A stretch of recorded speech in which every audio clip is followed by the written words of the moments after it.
Hey everyone, in this video I'm going to do an interesting comparison. I'm going to see which is the better travel stock to buy right now. Is it Carnival Cruise Line or is it the Walt Disney Company? I'm going to compare these two travel stocks across four different financial metrics, starting with revenue. So let's get right into this short video. Now looking at revenue, the Walt Disney Company is a much bigger company than the Carnival Cruise Line. You can see revenues in its most recent year of 82.72 billion for Disney and 12.17 billion for Carnival Cruise Line.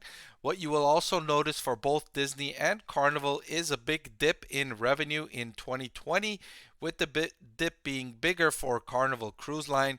Nearly all of its business was shut down during the year 2020. It took longer to recover. Disney, meanwhile, its theme parks did have to shut down temporarily, but Disney does have media assets like cable channels and streaming segment revenue that it was still able to generate sufficient revenue from that held it up a little bit higher than Carnival, which saw a much bigger drop off in terms of revenue during the COVID-19 pandemic. But both of these companies are seeing a very nice rebound right now with travel demand.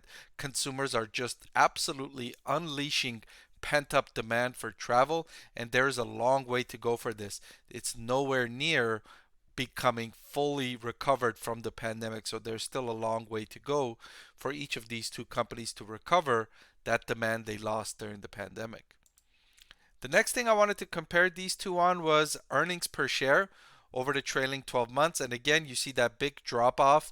That was a result of the pandemic. And you could see each of the companies recovering, although still not back anywhere near their levels from before the outbreak, which is what I mentioned earlier. It's still a long way to go to recover from the pandemic. The effects were devastating, and it's going to take time to recover, if they ever recover back to those pre-pandemic levels, right? Because there was a lot that happened during the pandemic that impacted the companies longer term, which I will speak to next. And that is long-term debt.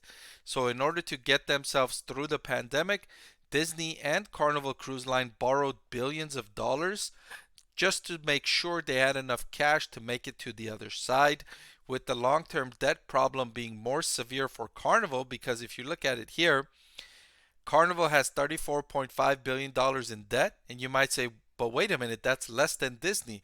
How can that be worse? Well, if you compare the long term debt to revenue, right? Disney generated 82 billion in revenue and has 48 billion in long-term debt, while Carnival has 34 billion in long-term debt and only generated 12 billion in revenue in its most recent year.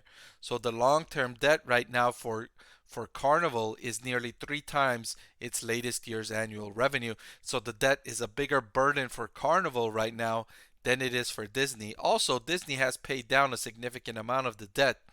It had $60 billion in debt. Now it's down to 48.4. It's been able to significantly reduce its debt load over the last several quarters, and it continues on that trajectory. Finally, I wanted to compare these two stocks on valuation, and I chose to use the forward price to earnings ratio. And Carnival, according to this metric, is more expensive than Disney, trading at a forward PE of 18.8 compared to Disney trading at a forward PE of 16.6. Now, keep in mind both of these companies have significant headwinds to recover from the pandemic devastations, but on top of that, Disney is also dealing with the the constant canceling of cable subscribers. That's hurting its media segment as people move from watching content through a cable connection to a streaming connection. While it is helping its streaming segment, it's hurting its cable division. So something else that Disney is going through. Still, despite those challenges, if I had to pick one of these two travel stocks to buy right now, I would pick the Walt Disney Company. I think longer term, the Walt Disney Company is better positioned to drive shareholder value over the next 3, 5, and 10-year time frames. All right, but that's all I've got for this video. Thank you so much for watching. I want to thank the Motley Fool for sponsoring this video. Visit fool.com/Parkev for the 10 best stocks to buy now.